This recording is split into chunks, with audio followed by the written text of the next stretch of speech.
Good morning students. देखो हम लोग नंबर सिस्टम पढ़ चले थे। कहाँ पे चल रहे थे हम लोग? नंबर सिस्टम में। बेसिक मैथमेटिक्स के अंदर हम लोग नंबर सिस्टम पढ़ रहे थे और नंबर सिस्टम में हमने लास्ट क्लास में जो पढ़ा था वो हमने कहाँ तक पढ़ लिया था? रियल नंबर्स तक पढ़ लिया था। याद होगा आप सबको?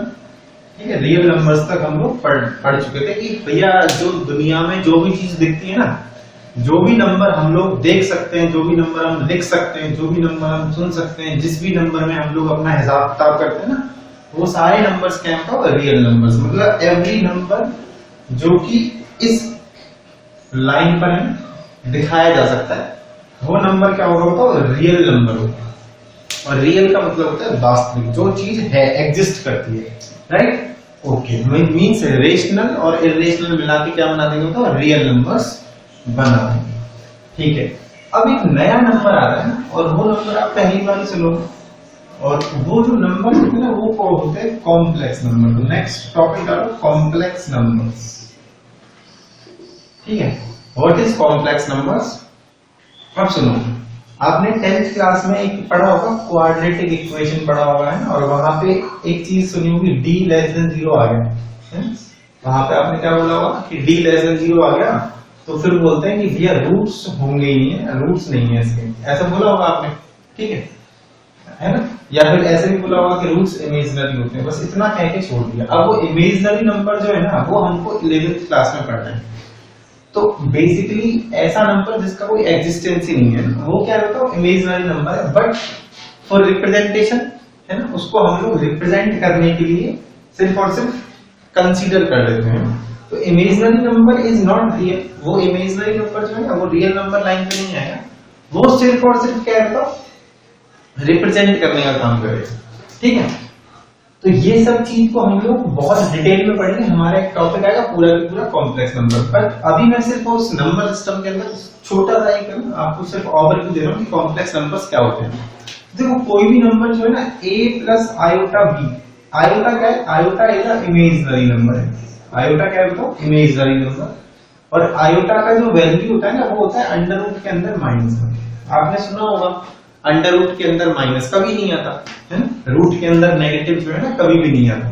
तो वही रूट के अंदर अगर नेगेटिव आ गया, उसको जो है ना, that is called imaginary number. उसको क्या बोलते हैं हम लोग? इमेजिनरी नंबर बोल देते हैं।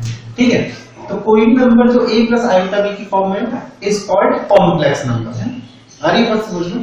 अब ये क्या हो सकता है? मतलब कुछ भी हो सकता है ना। जैसे अगर मैंने 2 + 0 * आयोटा लिख दिया, तो बेसिकली क्या बन गया? 2 बन गया। 2 is a real number. So every real number can be expressed as the form of complex number. ठीक है, और कॉम्प्लेक्स नंबर तो कुछ हो ही सकता है, जैसे 1 + iota, it is a complex number है ना। तो मतलब कॉम्प्लेक्स नंबर क्या होता है? तो रियल और इमेजिनरी, रियल प्लस इमेजिनरी को मिला के क्या बनता है? कॉम्प्लेक्स नंबर बन जाता है। ये इसका रियल पार्ट होता है, ये इसका इमेजिनरी पार्ट होता है। ये रियल पार्ट होता है और ये कौन सा पार्ट होता है बताओ? इमेजिनरी पार्ट होता है। कौन सा पार्ट होता है? Imaginary part. So this is also a set of numbers which includes real and imaginary.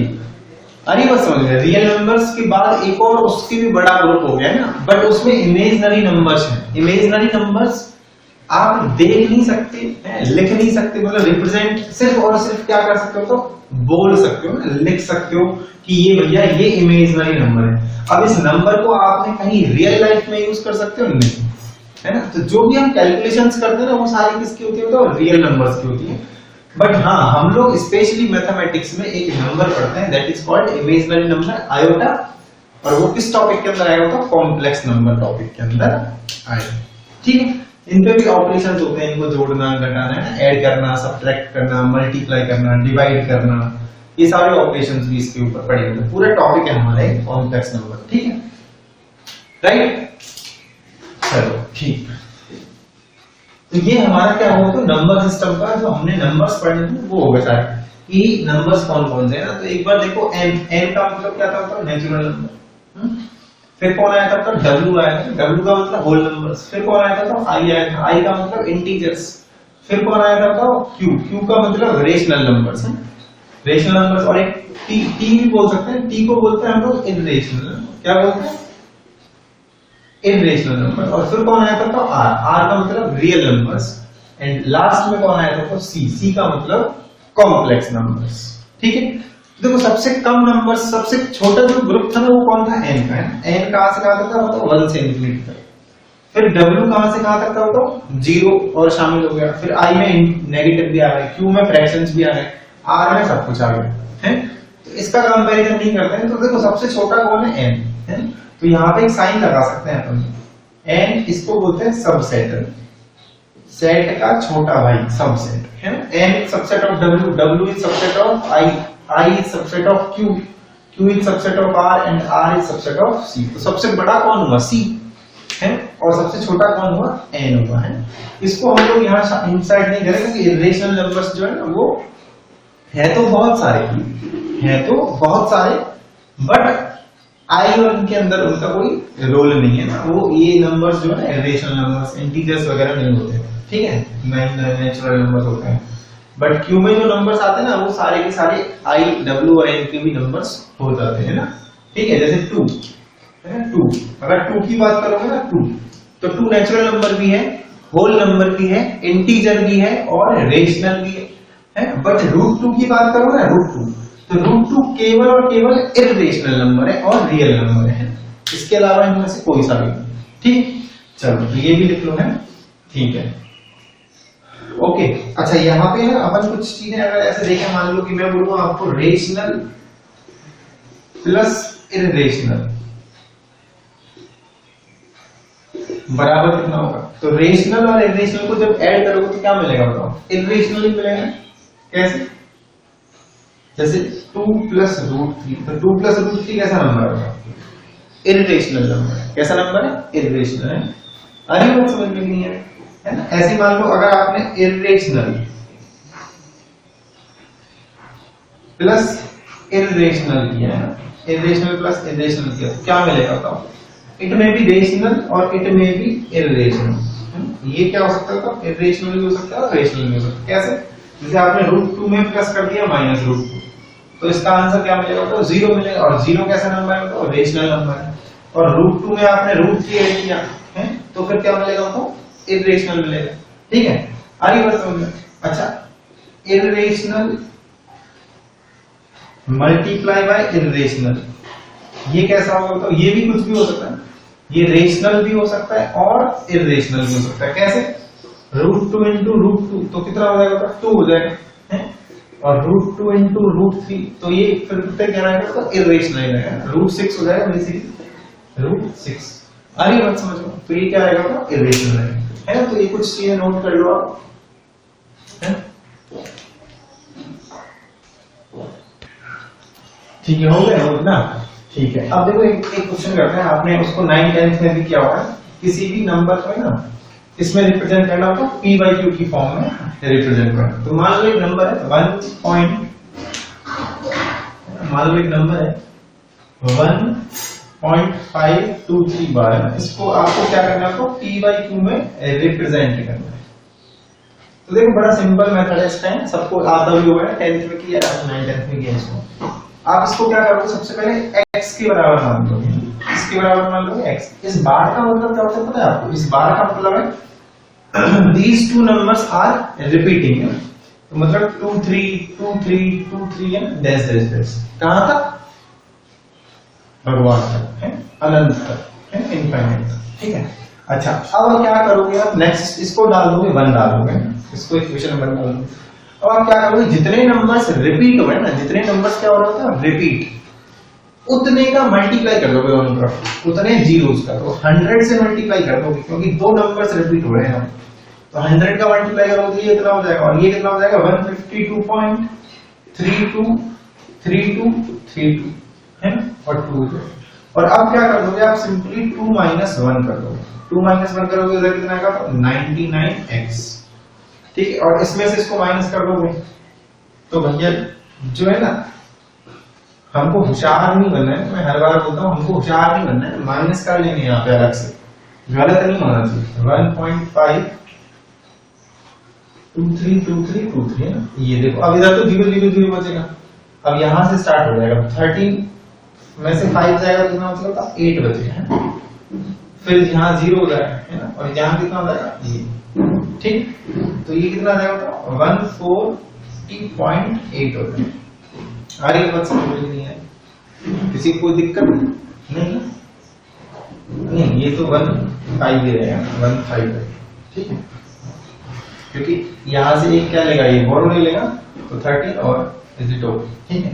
तो x बराबर कितना हो गया बताओ, 1508 अपॉन 99 है ना, ये क्या हो गया हमारा आंसर। इसको और भी सॉल्व कर सकते हो आप, तो अपॉन कितना आ जाएगा बताओ, 990 है ना। अब इसको और भी सॉल्व कर सकते हो, कर लेना, काट लेना इसको, ठीक है, और सिंप्लीफाई कर लेना, तो यही क्या हो जाएगा हमारा आंसर हो जाएगा, ठीक है। तो इस तरह से हम लोग क्या कर सकते हैं, किसी भी नॉन रिपीटिंग रिपीटिंग और नॉन टर्मिनेटिंग है, रिपीटिंग और नॉन टर्मिनेटिंग को किस में कन्वर्ट कर सकते हो, तो p बाई क्यू में कन्वर्ट कर सकते हैं। तो नोट कर लो, ठीक है, हो गया। अच्छा, अब देखते हैं हम लोग डिविजिबिलिटी रूल्स, है ना। ये सब चीजें इंपॉर्टेंट इसलिए है क्योंकि हमको काम आएंगी ना, बीच बीच में हर जगह काम आएंगे, तो बार बार नहीं पढ़ेंगे हम लोग, एक बार ही पढ़ लेते हैं, है ना। ये बेसिक मैथमेटिक्स है, ये सभी को काम आते हैं। डिविजिबिलिटी रूल्स, डिविजिबिलिटी रूल्स आपने बचपन में पढ़ाए होंगे आपके मैडम ने। तो पहला 2 का डिविजिबिलिटी रूल क्या होता है, unit digit is divisible bye 2 का जो होता है वो यूनिट डिजिट जो है वो इवन होना चाहिए, इवन नंबर होना चाहिए, यूनिट डिजिट इज इवन या डिविजिबल बाय, है ना। 0 भी हो सकता है, ठीक है, 0 में इवन भी आ जाता है, 0 जो है इवन क्या आता है। 3 का डिविजिबिलिटी रूल क्या होता है, 3 का डिविजिबिलिटी रूल होता है sum of the digits, sum of all digits is divisible by 3, is divisible by, है ना। जो सारी डिजिट्स का सम है ना वो डिविजिबल होना चाहिए, किससे होता है, 3 से डिविजिबल होना चाहिए। अच्छा, 4 का डिविजिबिलिटी रूल क्या होता है, last 2 digits are divisible by 4, last 2 digits जो है वो डिविजिबल होनी चाहिए, किससे होता है, 4 से डिविजिबल होनी चाहिए।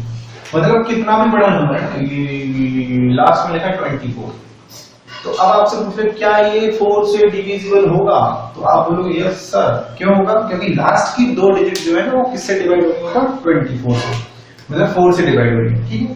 4th डिविजिबिलिटी रूल है ना। 5 का डिविजिबिलिटी रूल क्या होता है, तो यूनिट डिजिट जो है ना, किसी भी नंबर का यूनिट डिजिट क्या होना चाहिए, 0 और 5 है। यदि 0 और 5 है तो वो क्या होगा बताओ, 5 से डिविजिबल हो जाएगा। आगे बात समझ में नहीं है, ओके, ठीक है, उतारो उसको। चलो हो गया, उतार लिया। अब नेक्स्ट डिविजिबिलिटी रूल पे आते हैं। तो देखो 5 का हो गया, अब 6 का पढ़ते हैं। 6 का देखो 6 का डिविजिबिलिटी रूल क्या होता है, ये पॉइंट को हम 5 पॉइंट है, डिविजिबिलिटी रूल ऑफ 6। तो 6 का डिविजिबिलिटी रूल सिंपली क्या होना चाहिए, the number must be divisible by 2 and 3 है। 2 और 3 का डिविजिबिलिटी रूल हमको फॉलो करना है, ठीक है। 2 और 3 का जो डिविजिबिलिटी रूल है अगर वो फॉलो हो रहा है तो वो नंबर 6 से भी डिवाइड हो जाएगा, बिकॉज 6 बराबर क्या होता है 2 into 3, इज इट ओके, ठीक है। अच्छा, नेक्स्ट 7 का जो डिविजिबिलिटी रूल है कम आता कम काम है, बट ये थोड़ा सा हार्ड भी है, ठीक है। तो देखो एक नंबर लेता है, 7 से डिवाइड करने के लिए हम उसको सॉल्व करने के लिए एक नंबर लेते हैं, जो ऐसा नंबर हो तो 7 से डिवाइड हो जाता है। हरी बात समझो, जो 7 से क्या हो जाता है, डिवाइड हो जाता है। जैसे मान लो हमने ले लिया 3101, मान लो ये नंबर है, ये नंबर 7 से डिवाइड होता है क्या, एक बार देख लेते हैं। हाँ बिल्कुल हो जाएगा, 7 से डिवाइड हो जाएगा। तो एक नंबर ले लिया मैंने 3101, ठीक है।